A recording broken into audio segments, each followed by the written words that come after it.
Decide कर लेंगे। Hello back benchers, कैसे हो आप सब। आज की इस वीडियो के अंदर हम डिस्कस करने वाले हैं trigonometry class 10 exercise 8.2। I hope आपने पुरानी वीडियो देख ली होगी। अगर पुरानी वीडियो नहीं देखी तो जाओ चेक करके आओ। इधर आएगी किधर आएगी मुझे पता नहीं है, इधर आनी चाहिए। तो यहाँ पर वीडियो आ रही होगी, go check it out first, क्योंकि वो वीडियो अगर आपने नहीं देखी तो आपको इस वीडियो में ज्यादा समझ में नहीं आएगा। वैसे इवन तो हम ट्राई करेंगे कि आपको समझ में आ जाए, but still I would suggest कि आपको वो पुराना वीडियो देखना चाहिए। और अगर आप लोगों को हमारा काम पसंद आ रहा है तो make sure to like and subscribe, ठीक है, और शेयर भी करना। और चलो बेटा फटाफट से चलते हैं हम उस चीज के ऊपर जो हमने आज स्टडी करनी है। आज हमने ट्रिग्नोमेट्रिक रेशोज की या ट्रिग्नोमेट्रिक फंक्शंस की अलग अलग एंगल पे क्या क्या वैल्यूज होती हैं वो स्टडी करनी है, ठीक है। फॉर एग्जांपल अगर आपको ऐसा बोला कि साइन 30 की वैल्यू बताओ, साइन 40 की वैल्यू बताओ, 45 की बताओ, साइन 90 की बताओ, है ना। तो बेसिकली 5 एंगल्स है जिसके ऊपर हमने स्टडी करना है। वो 5 एंगल हैं 0, 30, 45, 60 एंड 90। क्या कैमरा में आ रहा है? आया है कैमरा में? पूरा है, ठीक है। एंड यहां पर हम बेटा सिर्फ 3 ट्रिग्नोमेट्रिक फंक्शन स्टडी करेंगे, साइन, कॉस एंड टैन, ठीक है। तो साइन 0 पे स्टडी करेंगे, कॉस 0 पे स्टडी करेंगे, टैन 0 पे स्टडी करेंगे। देखो बेटा एक बहुत ज्यादा सिंपल तरीका मैं आपको बताने वाला हूं, वो तरीका आप लोगों को याद हो ही जाएगा। आपको करना क्या है, बड़ा सा रूट ले लेना है। क्या करना है, बड़ा सा रूट ले लेना है। फिर सभी के डिनोमिनेटर में रूट के अंदर ही 4 लगा लेना है। सभी के डिनोमिनेटर में रूट के अंदर ही क्या लगा लेना है, 4। सभी के डिनोमिनेटर में रूट के अंदर ही क्या लगा लेना है, 4। अब वैल्यू 0 से स्टार्ट हो जाओ, 0, 1, 2, 3, 4, ठीक है। जो करता है उसे काट दो, जो नहीं करता उसे मत काटो। तो 0/4 क्या हो गया, 0 हो गया। 1/4 का स्क्वायर रूट करेंगे तो 1/2 आ जाएगा, राइट। इससे खत्म होगा तो ये हो जाएगा 1/√2, क्योंकि 1 का स्क्वायर रूट तो 1 ही होता है। √2 सॉल्व नहीं होगा तो √2 रह गया। लास्ट वैल्यू रह जाएगी √3/2 and last value will be 4। 4/4 that is 1, ठीक है।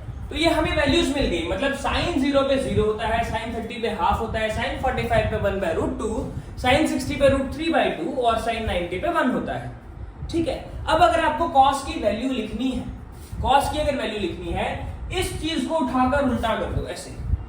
मतलब ऐसे पन्ना उठाया, ऐसे पलट दिया। जब ऐसे पन्ना उठा के ऐसे पलट देंगे तो हम क्या लिखेंगे यहाँ पर, 1√3/2, 1/√2, 1/2 और 0। ये वैल्यूज निकल कर आ गई, ये वैल्यूज निकल कर आ गई, ठीक है बच्चा। अब इसके बाद हमें अगर टैन की वैल्यू डालनी है, टैन की वैल्यू डालने के लिए पिछले वीडियो के लास्ट में मैंने आपको बताया था, साइन थीटा को अगर आप कॉस थीटा से डिवाइड करोगे तो आपको मिलेगा टैन थीटा। आप साइन थीटा को कॉस थीटा से अगर डिवाइड करोगे तो आपको मिलेगा टैन थीटा। मतलब आपको साइन वाली वैल्यू कॉस से डिवाइड करनी है, साइन ऊपर कॉस नीचे। 0/1 क्या हो गया, 0, है ना। तो ये 1/2 डिवाइडेड बाय √3/2 क्या बचेगा, ये 1/√3, है ना। सिमिलरली 1/√2 अपन 1/√2, ये तो 1 ही हो गया डायरेक्ट, राइट। √3/2 डिवाइडेड बाय 1/2, इसे कैंसिल, सिर्फ √3 बच गया। और 1/0 क्या हो गया, इंफिनिटी, नॉट डिफाइंड। 1/0 क्या हो गया, इंफिनिटी, यानी कि नॉट डिफाइंड। तो ये बात समझ में आ गई सभी को? इतना क्लियर हो गया, इतना क्लियर हो गया, यहाँ तक क्लियर है। तो tan की वैल्यू मैं डायरेक्टली लिख देता हूँ यहाँ पर दोबारा से। tan 0 पे 0, tan 30 पे 1/√3, tan 45 पे 1, tan 60 पे √3 एंड tan 90 पे इंफिनिटी, यानी कि नॉट डिफाइंड, यानी कि नॉट डिफाइंड। ये बात समझ में आ गई। हमें सिर्फ साइन, कॉस और टैन की ही वैल्यूज रिमेंबर करनी है। इन वैल्यूज को आप जितना ज्यादा जल्दी रिमेंबर कर लोगे उतना ज्यादा बेटर होगा। अब क्या हमें क्वेश्चन सिर्फ साइन, कॉस और टैन का ही आएगा? तो इट इज एब्सोल्युटली इनकरेक्ट। सिर्फ साइन, कॉस, टैन का क्वेश्चन नहीं आएगा, सीकेंट, कोसेकेंट और कॉट का भी आ सकता है, वो भी एग्जाम में आएंगे। तो सर वो कैसे करेंगे? उसके लिए हमने इनवर्स रिलेशन पढ़ा था, उसके लिए इनवर्स रिलेशन पढ़ा था। वो काम कब आएगा? अगर मुझे साइन थीटा निकालना है यस, मुझे कोसेकेंट थीटा निकालना है। अगर मैं साइन थीटा का रेसिप्रोकल करूंगा मुझे मिल जाएगा कोसेकेंट थीटा। अगर मैं कॉस थीटा का रेसिप्रोकल करूंगा मुझे मिल जाएगा सेकेंट थीटा। और अगर मैं tan थीटा का रेसिप्रोकल करूंगा तो मुझे मिल जाएगा cot थीटा। तो वो वैल्यूज याद ही क्यों करनी है बेकार में, 9 और वैल्यूज क्यों याद करने हैं? ये 9 तो याद करने में आपको पूरे 2 महीने लग जाएंगे। मैं मजाक कर रहा हूँ, 1 हफ्ते 1.5 हफ्ते में अपने आप सारी की सारी वैल्यूज याद हो जाएंगी। तब तक आप टेबल बनाकर काम करिए, ठीक है? रटना नहीं है, टेबल बनाना आना चाहिए। टेबल आपने बना लिया, पेपर में भी आप बना सकते हैं। 2 मिनट लगते हैं, 2 मिनट भी नहीं, 1 मिनट भी नहीं लगेगा। आप इसको बना लीजिए पेपर में और वहां से वैल्यू देख देख के कर सकते हैं। लेकिन अगर याद होगा तो ऑब्वियसली क्विक होंगे क्वेश्चंस, तेजी से होंगे, तो आपने याद करना ही करना है। ऐसा माइंडसेट बना लो कि पहले 4 दिनों में आपको साइन की वैल्यूज याद कर लेंगे सारी, अगले 4 दिनों में कॉस की वैल्यू सारी याद कर लेंगे और अगले 4 दिनों में टैन की सारी वैल्यूज याद कर लेंगे। फिर उसके बाद इनवर्स रिलेशन याद करेंगे, 15 दिनों में हो जाएगा, 2 वीक्स के अंदर अच्छे से हो जाएगा। चलिए, तो ये वैल्यू है, इसको मैं इरेज कर रहा हूं। अब इसके बाद क्वेश्चंस होंगे कैसे?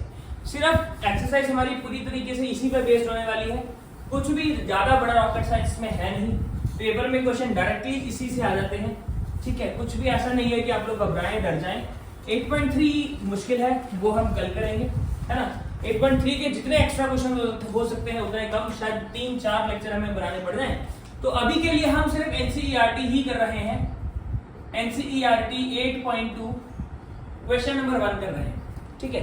एनसीईआरटी मुझे दे दीजिए, नहीं है? एक सेकेंड एनसीईआरटी में निकाल लो, है नहीं? दे दीजिए।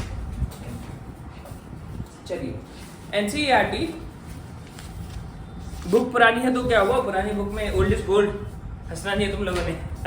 ओल्ड इज गोल्ड होता है बच्चा। चलो 8.2 एक्सरसाइज कर रहे हैं हम। 8.2 में फर्स्ट क्वेश्चन क्या कह रहा है? First question is saying sin 60 dot cos 30 plus sin 30 into cos 60। तो sin 60 cos 30 plus sin 30 cos 60, इसको जब सॉल्व करेंगे तो क्या होगा? इसको जब हम सॉल्व करेंगे तो क्या होगा? इसको सॉल्व करेंगे तो क्या होगा बच्चा, बताओ? What will happen? sin 60 की वैल्यू डालेंगे। sin 60 की वैल्यू क्या होती है? √3/2। sin 60 की वैल्यू क्या होती है? √3/2। आप लोग अगर बुक खोलकर बैठे हैं तो बेटा बुक में यहाँ पर ये वैल्यूज दी हुई हैं, इस पेज के ऊपर। एक पेज के बाद एक्सरसाइज है, ठीक है? एक पेज पहले वैल्यूज दी हुई हैं, आप वहां से देखकर लिख सकते हैं वैल्यूज, ठीक है? cos 30 की वैल्यू होती है √3/2, ठीक है? sin 30 की वैल्यू होती है हाफ और cos 60 की वैल्यू भी होती है हाफ। तो ये क्या बनेगा? ये बनेगा 3/4 प्लस 1/4। इसको पूरा सॉल्व करेंगे तो क्या हो जाएगा? 4/4 दैट इज 1। 4/4 यानी कि 1। इतना समझ में आ गया? इतना समझ में आ गया? इतना क्लियर है? सेकंड क्वेश्चन पे चलते हैं बेटा, फटाफट से सेकंड क्वेश्चन पे चलते हैं। ये बोल रहा है 2 tan square 45 plus cos square 30 minus sin square 60। तो tan 45 की वैल्यू का होल स्क्वायर करना है, cos 30 की वैल्यू का होल स्क्वायर करना है और sin 60 की वैल्यू का होल स्क्वायर करना है। अच्छा, इसमें कुछ प्रूव नहीं करना, सिर्फ इवैल्यूएट करना है। तो करते हैं बेटा इसको। ये बन जाएगा 2 tan 45 यानी 2 × 1 का स्क्वायर। tan 45 की वैल्यू होती है 1। उसी तरह cos 30 की वैल्यू क्या होती है? √3/2। सॉरी, cos 30 की वैल्यू होती है √3/2 का स्क्वायर। sin 60 की वैल्यू भी होती है √3/2 का स्क्वायर। इसे कैंसिल, क्योंकि एक प्लस में था एक माइनस में था, तो हमारा जो फाइनल आंसर है वो 2 आ जाएगा। दैट इज इट बेटा, इतना ही करना है, कुछ भी ऐसा मुश्किल नहीं है। अगर आपको टेबल वो आता है जो भी हमने बनाया था, अगर आपको वो टेबल आता है तो क्वेश्चन ये होंगे, यूं बोला था ना मैंने, आराम से हो जाएंगे। वैसे क्वेश्चन नंबर 3 पर चलते हैं। चलो क्वेश्चन नंबर 3 पर चलते हैं। हमें क्या दे दिया? cos 45 upon secant 30 plus cosecant 30 plus इतना दे दिया। तो cos 45 का वैल्यू होता है 1/√2। cos 45 का वैल्यू होता है 1/√2 एंड secant 30 का वैल्यू होता है √3/2। देखो secant 30, देखो cos 30 का वैल्यू मुझे पता है √3/2 होता है ना, तो इसको अगर मैं फ्लिप कर दूंगा तो मुझे secant 30 का वैल्यू मिल जाएगा। तो secant 30 का वैल्यू क्या हो जाएगा? 2/√3 है ना, 2/√3। तो यहाँ पे 2/√3 डाल दिया मैंने, प्लस cosecant 30 का वैल्यू होता है 2। देखो sin 30 का वैल्यू होता है हाफ, और इसका रेसिप्रोकल करेंगे तो कोसेकेंट 30 आएगा। तो कोसेकेंट 30 का वैल्यू क्या हो जाएगा 2। तो यहाँ पे +2 आ गया। अब यहाँ पर हम एलसीएम लेने का ट्राई करेंगे। यहाँ पर नीचे हम एलसीएम लेते हैं 1/√2 वैसा का वैसा, नीचे एलसीएम लेंगे तो रहेगा 2 + 2√3 अपॉन √3। ये √3 ऊपर जाके मल्टीप्लाई हो जाएगा। So this will become √3 upon √2 times 2 + 2√3। यहां तक क्लियर हुआ? यहां तक क्लियर हुआ? यहां तक कोई दिक्कत नहीं? ठीक है। अब इसके बाद बेटा ये जो √3 था ये ऊपर वैसे का वैसा, नीचे जो वैल्यू थी इसमें से मैं 2 कॉमन ले रहा हूं और √2 अंदर मल्टीप्लाई कर रहा हूं, तो इट विल बिकम √2 + 2√6, सॉरी √2 + √6। देखिए मैं सीधा ही करता हूं, इसको अंदर मल्टीप्लाई कर दिया दोनों के साथ, तो क्या हो जाएगा 2√2 + 2√6। रूट वाला रूट से ही मल्टीप्लाई हो सकता है बेटा, रूट वाला बिना रूट वाले से नहीं मल्टीप्लाई होता। एक रैशनल नंबर रैशनल से ही मल्टीप्लाई होगा, इरेशनल नंबर इरेशनल से ही होगा। कास्टिज्म चलता है, इंटरकास्ट मैरिज नहीं करेगा कोई, मैं आपको साफ बता रहा हूं। अगर आपने इसमें इंटरकास्ट मैरिज कर दी ना तो दिक्कत हो जाएगी। मतलब रैशनल को इरेशनल से मल्टीप्लाई नहीं करना है, समझे? √2 × 2 √4 कोई नहीं लिखेगा या 4 कोई नहीं लिखेगा, समझ आई? वो गलत हो जाएगा। ये बात समझ में आ गई? इतना क्लियर है? चलिए अब इसको करना है रैशनलाइज। इसको क्या करेंगे? रैशनलाइज। रैशनलाइज करेंगे तो क्या हो जाएगा √3 अपॉन 2√2 + 2√6। रैशनलाइज करने का सिंपल मेथड आपको पता ही होगा, जो डिनोमिनेटर है उसके ऑपोजिट साइन से मल्टीप्लाई और उसी के ऑपोजिट साइन से हम डिवाइड कर देंगे। इन एक्चुअल देखा जाए तो हमने 1 से ही मल्टीप्लाई किया है और 1 से ही डिवाइड किया है, 1 से ही मल्टीप्लाई किया है और 1 से ही डिवाइड किया है। थोड़ी जगह कम है तो मैं ये जगह भी बोरो कर देता हूं। चलिए ये समझ में आया यहां तक? अब बेटा जब इसको इससे मल्टीप्लाई करेंगे देखिए क्या होगा,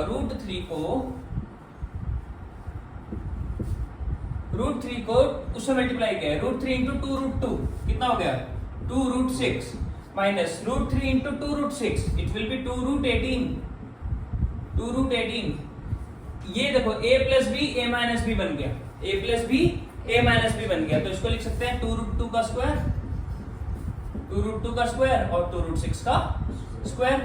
तो ये बन जाएगा डिनोमिनेटर में 2√2 का स्क्वायर यानी 2 × √2 × 2 × √2। तो 2 × 2 कितना हो गया 4 और √2 × √2 कितना हो गया 2।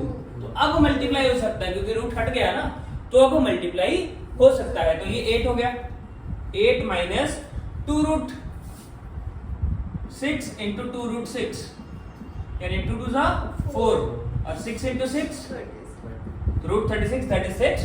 तो ये कितना हो गया 24। तो इतना हो गया 8 - 24। ऊपर क्या बन गया? ऊपर देखो क्या कॉमन आ रहा है, देखो बेटा ऊपर क्या कॉमन आ रहा है, सिर्फ 2 कॉमन दिख रहा है अभी। चलो अभी के लिए फिर 2 ही कॉमन लेते हैं, और भी कुछ कॉमन है अभी देखते हैं, ठीक है? ये हो जाएगा √18, ये हो जाएगा √18। ठीक है बच्चा, यहाँ तक समझ में आया? ये 8 - 24 कितना हो गया -16। 8 - 24 कितना हो गया -16। 8 - 24 कितना हो गया -16 हो गया, है ना? और ये कितना हो जाएगा 2√16 माइनस √18। अच्छा ये √16 नहीं था, √6 था, √6 था, है ना? ये √6 था, राइट? और √18 को हम 3√2 लिख सकते हैं। √18 को हम क्या लिख सकते हैं 3√2 लिख सकते हैं। ये बात समझ में आ गई? कितना समझ में आया? कोई दिक्कत कोई परेशानी नहीं? ठीक है।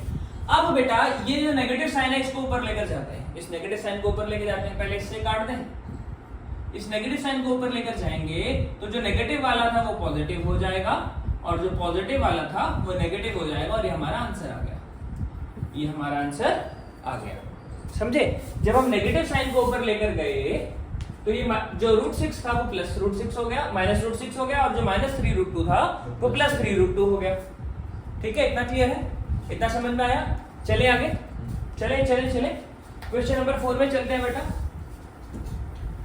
क्वेश्चन नंबर 4 पर चलते हैं, क्वेश्चन नंबर 4 पर चलते हैं। Question number 4 what is it saying? चलिए क्वेश्चन नंबर 4 थोड़ा बड़ा दिख रहा है देखने में, लेकिन कोई दिक्कत नहीं है। देखिए sin 30 plus tan 45 minus cosecant 60 upon upon secant 30 plus cos 60 plus cot 45। ये बन गया। साइन 30 की वैल्यू क्या होती है? हाफ। साइन 30 की वैल्यू होती है हाफ। tan 45 का वैल्यू होता है 1। कोसेकेंट 60 का वैल्यू होता है 2/√3। कोसेकेंट 60 का वैल्यू होता है 2/√3। सीकेंट 30 का वैल्यू होता है 2/√3। ठीक है। cos 60 का वैल्यू होता है हाफ और cot 45 का वैल्यू होता है 1। सारी वैल्यूज मैंने लिख ली। अब मैं एलसीएम लेने का कोशिश करूंगा। अब मैं किसका कोशिश करूंगा? एलसीएम लेने का। यहाँ डिनोमिनेटर में 2 और यहाँ √3, तो एलसीएम आ जाएगा 2√3। ऊपर वाले का एलसीएम आ जाएगा 2√3। अब ये देखिए 2 को 2√3 बनाने के लिए किससे मल्टीप्लाई किया होगा? √3 से। 2 को 2√3 बनाने के लिए किससे मल्टीप्लाई किया होगा? 2√3 से। तो ऊपर वाले को भी √3 से करेंगे, तो 1 को √3 से मल्टीप्लाई किया तो क्या आ गया? √3 आ गया। ठीक है। 1 को, इसके नीचे 1 था, 1 को 2√3 बनाने के लिए किससे मल्टीप्लाई किया होगा? 2√3 से, है ना। तो 1 को 2√3 से मल्टीप्लाई करेंगे तो ऊपर भी 2√3 आ गया। नेगेटिव साइन √3 को किससे मल्टीप्लाई किया होगा कि 2√3 बन जाए? 2 से। √3 था, √3 को 2√3 बनाया तो 2 से ही मल्टीप्लाई किया होगा। तो ऊपर वाले को भी सेम नंबर यानी कि 2 से मल्टीप्लाई करेंगे। ऊपर 2 था तो 2 × 2 क्या हो जाएगा? 4। समझ नहीं आया सरस्वती? आया? नहीं आया? देखो बेटा यहाँ पर एलसीएम लिया है, इसको थोड़ा अच्छे से मैं लिख देता हूँ। 1/2 प्लस 1/1 माइनस 2/√3। इसका अगर मैं एलसीएम लूंगा बेटा तो ये हो जाएगा 2√3। ये कितना हो जाएगा? 2√3 एलसीएम। एलसीएम तो पता है ना बेटा, इन सभी को मल्टीप्लाई कर दे सिंपली। अब इसको √3 बनाने के लिए √3 से मल्टीप्लाई किया होगा, है ना। तो ऊपर भी सेम ही नंबर से मल्टीप्लाई करना होता है इक्विवेलेंट फ्रैक्शन बनाने के लिए। तो यहाँ √3 आ गया, फिर प्लस का निशान था। इसको किससे मल्टीप्लाई किया होगा 2√3 बनाने के लिए? 2√3 से। तो यहाँ भी 2√3 आ गया, तो ये 2√3 हो गया। और बेटा इसको किससे किया होगा? इसको भी 2 से, और नेगेटिव निशान था तो ये -4 हो गया। क्या नहीं समझ में आया था इसमें? आगे अब समझ। चलिए नीचे वाला एलसीएम लेना है बेटा। अब नीचे वाला एलसीएम लेना है, डिनोमिनेटर का लेना है अभी एलसीएम, अभी पूरा नहीं हुआ। डिनोमिनेटर का एलसीएम भी 2√3 आ रहा है। डिनोमिनेटर का एलसीएम भी जो है वो 2√3 आ रहा है। अब √3 को 2√3 बनाने के लिए किससे मल्टीप्लाई किया होगा? 2 से। तो यहाँ पे 4 आ गया, है ना। 2 को 2√3 बनाने के लिए किससे मल्टीप्लाई किया होगा? √3 से। तो ऊपर √3 आ गया, राइट। और 1 को 2√3 बनाने के लिए किससे मल्टीप्लाई किया होगा? 2√3 से। तो यहाँ पर भी 2√3 ऊपर आ गया। इस 2√3 से 2√3 कैंसिल। √3 प्लस 2√3 कितना हो गया? 3√3। तो ऊपर जो वैल्यू बनेगी वो क्या बनेगी? 3/√3 माइनस 4। नीचे क्या बना? 2√3 प्लस √3, 3√3। 3√3 प्लस 4। ठीक है। अब क्योंकि ये प्लस में था नीचे, तो इसको हम आगे पीछे करके लिख सकते हैं। रैशनलाइज करने के लिए हमें क्या करना है? हमें जो डिनोमिनेटर था उसके ऑपोजिट साइन से मल्टीप्लाई और डिवाइड करना है। ऑपोजिट साइन से ही क्यों करते हैं, इसके पीछे कारण है बेटा। अगर हम सेम साइन से करेंगे तो वो a - b का होल स्क्वायर या a + b का होल स्क्वायर बन जाएगा। और उसको सॉल्व करने के बाद रूट फिर भी रहेगा। रूट जो है पूरी तरह एलिमिनेट नहीं होगा। पूरी तरह रूट एलिमिनेट करने के लिए हमें 2ab वाली वो जो वैल्यू है उसको एलिमिनेट करना है। तो वो एलिमिनेट सिर्फ तभी होगा जब a + b a - b बनेगा। तो इंडिविजुअल स्क्वायर करना पड़ेगा, a² - b² करना पड़ेगा। तो नीचे हो जाएगा 3√3 का स्क्वायर माइनस 4 का स्क्वायर। तो ये कितना हो जाएगा? 3√3 यानी कि 3 × √3 × 3 × √3। तो 3 3 is 9 × 3 27, राइट। तो ये 27 - 16। ये समझ में आया? न्यूमरेटर क्या बन रहा है? a² - b², a - b का होल स्क्वायर। तो ये बनेगा 3 - √3 3 4 का होल स्क्वायर। तो 3√3 - 4 का होल स्क्वायर। अब इसका होल स्क्वायर अगर खोलूं मैं, इसका होल स्क्वायर अगर मैं खोलने का ट्राई करता हूं बेटा, तो क्या हो जाएगा? ये हो जाएगा 3√3 का स्क्वायर यानी a² + b² - 2 × 3√3 × 4 यानी कि -2ab। अब देखो यहाँ रूट रह गया ना। अगर ये डिनोमिनेटर में रूट नहीं रहना चाहिए, बस हमारी एक कोशिश यही रहती है रैशनलाइज करते टाइम कि डिनोमिनेटर में रूट ना रहे। ठीक है, तो इसको करते हैं solve. This will be 27 + 16 minus 2 3 6 4 24। तो 24√3 अपॉन 27 - 16 कितना हो गया? 27 - 16 11 हो गया ना। ठीक है, इसको ऐड कर लेते हैं। कितना हो गया? 27 + 16 43। तो हो जाएगा 43 माइनस 24√3/11। ठीक है, ये हमारा आंसर है। चलिए इसके बाद बेटा फिफ्थ पार्ट करना है। फिफ्थ पार्ट करने के लिए मैं बोर्ड को इरेज कर देता हूँ। फिफ्थ पार्ट करना है, फिफ्थ पार्ट के लिए मैं बोर्ड इरेज कर देता हूँ। चलिए फिफ्थ पार्ट,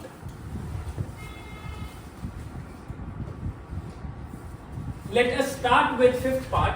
फिफ्थ पार्ट क्या कह रहा है? 5 cos square 60 plus 4 secant square 30 minus tan square 45 whole upon sin square 30 plus cos square 30। तो 5 cos square 60 plus 4 secant square 30 minus tan square 45 sin square 30 plus cos square 30, ये value है, ये value है। कितना समझ में आया? यहाँ तक समझ में आया? यहाँ पे कोई डाउट नहीं है? सबको समझ में आ रहा है? कोई दिक्कत परेशानी नहीं? चलिए ठीक है जी, इसको करना है। इसको वैल्यू डालते हैं। 5 cos square 60 का वैल्यू होता है हाफ, तो हाफ का स्क्वायर करते हैं। secant 30 का वैल्यू होता है 2/√3, तो 4 into 2/√3 का होल स्क्वायर। ठीक है। tan 45 का वैल्यू होता है 1 का whole square upon sin square 30 यानी कि 1/2 का होल स्क्वायर और cos स्क्वायर 30 यानी कि √3/2 का होल स्क्वायर, है ना। तो ये बन जाएगा 5 into 1/4 plus 4 into 4/3 minus 1 whole upon 1/2 का स्क्वायर क्या हो गया 1/4 और √3/2 का स्क्वायर हो गया 3/4। तो 1/4 प्लस 3/4 तो 1 हो गया। 1/4 प्लस 3/4 क्या हो गया 4/4।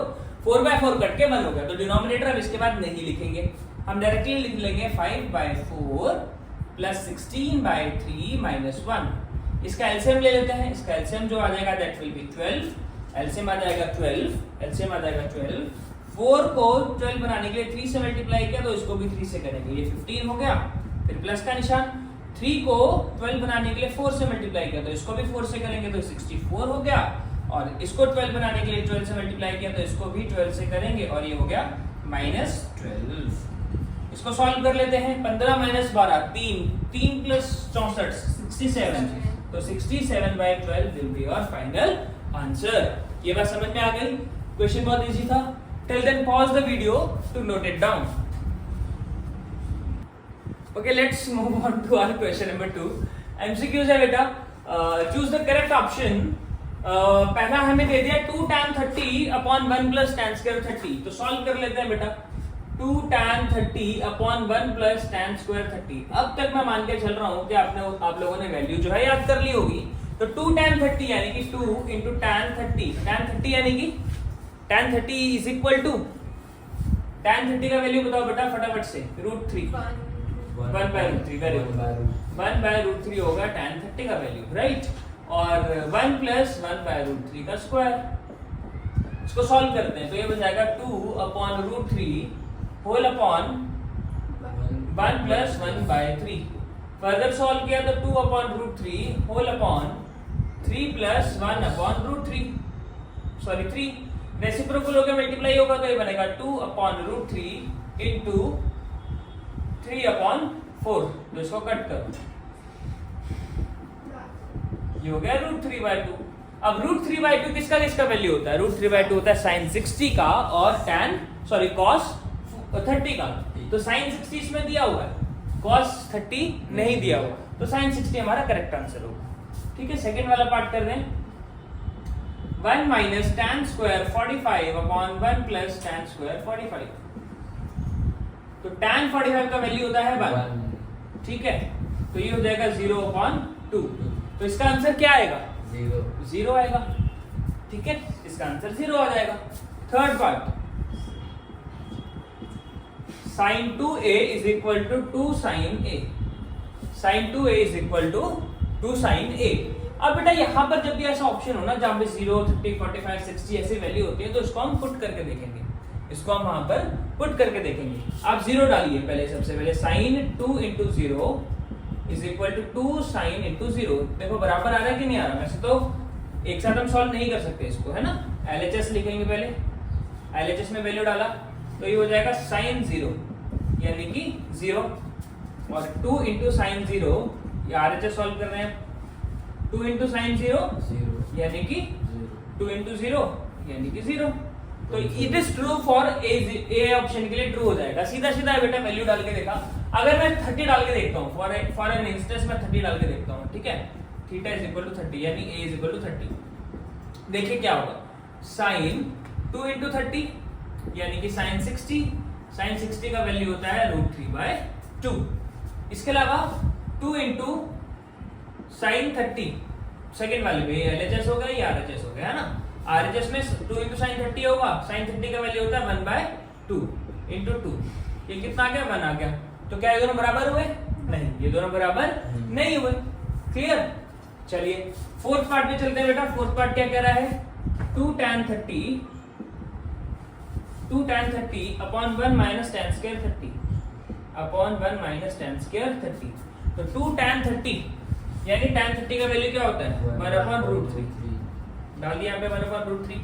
1 माइनस tan स्क्वायर 30 यानी 1 माइनस 1/√3 का स्क्वायर यानी कि 2/√3 upon 1 minus 1/3 which is equal to 2/√3 upon 2/3।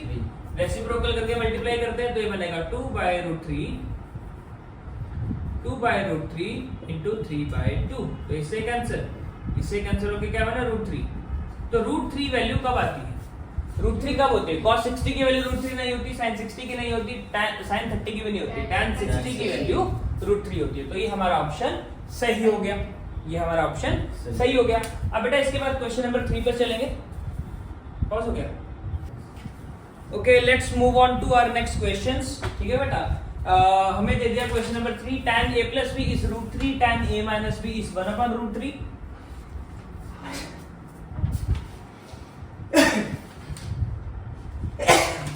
यार पता नहीं इतनी चीखें क्यों आ रही है आजकल मुझे। tan a plus b is √3। अच्छा देखो बेटा, जब भी ऐसा क्वेश्चन आया ना तो हमने देखना है कि tan a plus b का वैल्यू √3 कब होगा, मतलब tan का वैल्यू √3 कब होगा, tan 60 पर होगा। तो इसको मैं tan 60 लिख सकता हूँ, इसको मैं tan 60 लिख सकता हूँ। अब होता क्या है कि इस tan से ये tan कैंसिल आउट हो जाएगा, लेकिन आपने काट के नहीं दिखाना, आपने काट के नहीं दिखाना। मतलब ये जो एंगल है a प्लस b वो 60 के बराबर हो जाएगा। एक इक्वेशन आ गई, एक इक्वेशन आ गई। सेकेंड इक्वेशन में हमें क्या दिया हुआ था कि tan a minus b is equal to 1/√3, right. अब ये tan 30 के बराबर होता है ना, 1/√3 tan 30 के बराबर होता है। तो tan a minus b is equal to tan 30 यानी a माइनस b किसके बराबर हो जाएगा, 30 के बराबर, और a प्लस b किसके बराबर था, 60 के बराबर। एलिमिनेशन कर दें, एलिमिनेशन कर दें तो ये हो जाएगा 2a इज इक्वल टू 45, है ना, इससे खत्म,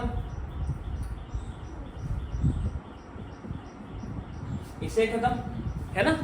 कितना हो गया, 2a 45 के बराबर हो गया, सॉरी 2a 90 के बराबर हो गया, a हमारा 45 के बराबर हो गया। a अगर 45 हो गया तो b कितना आ जाएगा, 15। a 45 और b कितना आ गया, 15। a की वैल्यू इसमें पुट करी, किसी भी इक्वेशन में यहाँ पुट कर दो, यहाँ कर दो, b की वैल्यू आ जाएगी। ठीक है, इतना क्लियर है। अच्छा बेटा क्वेश्चन नंबर 4 देखिए जरा ध्यान से, ट्रू एंड फॉल्स है। कह रहा है sine a plus B is equal to sine a plus sine B. चलो डिस्कस कर लेते हैं। साइन a प्लस बी, चलो एक sine is equal to sine a plus sine B हमें चेक करना है कि नहीं है ना। चलो ठीक है, चेक करते हैं बेटा। साइन 30 प्लस 30, ज्यादा दूर क्या जाना, साइन 30 प्लस 30 कर लेते हैं। साइन 30 प्लस साइन 30 कितना हो गया, साइन 60 हो गया, है ना। कितना हो गया, साइन 60 हो गया। साइन 60 का वैल्यू होता है √3/2। साइन 60 का क्या वैल्यू होता है, √3/2। अब साइन 30 प्लस साइन 30 करके देखते हैं। साइन 30 प्लस साइन 30, साइन 30 का वैल्यू होता है हाफ, दूसरे साइन 30 का वैल्यू भी हाफ, हाफ प्लस हाफ तो 1 हो गया, तो ये बराबर आया नहीं, तो ये स्टेटमेंट फॉल्स है। तो ये स्टेटमेंट क्या है, फॉल्स है। अब कह रहा है the value of sine theta increases as theta increases. बिल्कुल सही बात है, साइन थीटा की जो वैल्यू है वो इंक्रीज करेगी जैसे जैसे थीटा हमारा बढ़ रहा है। कैसे, हमने भी देखा 0 होती है, फिर हाफ होती है, फिर 1/√2 हो जाती है, फिर √3/2 हो जाती है, और फिर लास्ट में 1 हो जाती है। तो वैल्यू इंक्रीज कर रही है, 0 से लेकर 1 तक जा रही है, तो वैल्यू कंटिन्यूअसली इंक्रीज कर रही है। The value of cos theta increases as theta increases, नहीं बेटा ये उल्टा है, ये उल्टा है। जैसे जैसे थीटा कम होगा वैसे वैसे वैल्यू बढ़ेगी। थीटा बढ़ने पे कॉस की वैल्यू कम होती जाती है। फॉर एग्जांपल ये 1 से स्टार्ट होगा, 1 से स्टार्ट होगा और 0 पे खत्म होगा, तो कॉस तो उल्टा है ना, कॉस तो उल्टा है, कॉस तो उल्टा है साइन से, है ना, कॉस तो उल्टा है साइन से, तो ये फॉल्स हुआ। कह रहे साइन थीटा कॉस थीटा के बराबर होगा सारी वैल्यूज के लिए, नहीं। साइन थीटा कॉस थीटा सिर्फ 45 पे इक्वल होते हैं, सिर्फ 45 डिग्री पे इक्वल होते हैं, उसके अलावा बाकी सब जगह साइन थीटा कॉस थीटा की वैल्यू अलग होती है, तो ये फॉल्स हुआ। कह रहे cot A is not defined for A is equal to 0, ठीक है, तो cot A निकालना है, cot A की वैल्यू चेक करनी है at A is equal to 0। Check करते हैं, पहले देखते हैं tan A का वैल्यू क्या होता है। tan A जब A 0 होता है, tan 0 0 होता है, tan 0 क्या होता है, 0 होता है, तो cot क्या हो जाएगा, cot 0 क्या हो जाएगा, 1 अपॉन tan 0, यानी कि 1 अपॉन 0, यानी कि इंफिनिटी, यानी कि इंफिनिटी, यानी नॉट डिफाइंड। वैल्यू क्या आ गई, नॉट डिफाइंड आ गई, तो ये ट्रू हुआ, ठीक है, ये ट्रू हुआ। बेटा देखो हमारी ये जो एक्सरसाइज थी 8.2, इट इज वेरी इजी और बहुत ज्यादा इजी। लेक्चर सिर्फ 8.2 तक ही लिमिटेड रख रहे हैं हम। इसके जो एक्स्ट्रा क्वेश्चंस हैं वो हम एक्स्ट्रा क्वेश्चंस के साथ, प्रीवियस ईयर क्वेश्चंस के साथ करेंगे, ठीक है। और अगर आप चाहते हैं एक्स्ट्रा क्वेश्चंस तो कमेंट सेक्शन में जरूर डालना, मैं एक वर्कशीट बनाकर लाऊंगा, उस वर्कशीट के सारे क्वेश्चन जो प्रीवियस से बोर्ड में आए हैं वो सभी हम डिस्कस करेंगे, पर्टिकुलरली इस टॉपिक से, राइट। और कल की एक्सरसाइज से हम 8.3 करना स्टार्ट करेंगे। इस एक्सरसाइज में ऐसा जितना हार्ड कुछ था नहीं, आपको वैल्यूज पुटिंग करनी आनी चाहिए, तो इसके एक्स्ट्रा क्वेश्चन अगर आपको सच में नीड होगी तो डू लेट मी नो। और थैंक यू सो मच, अगर यहाँ तक वीडियो देख ली है तो लाइक जरूर कर देना, कमेंट जरूर करना कि मैं यहाँ तक था। चलो बाय बाय, थैंक यू।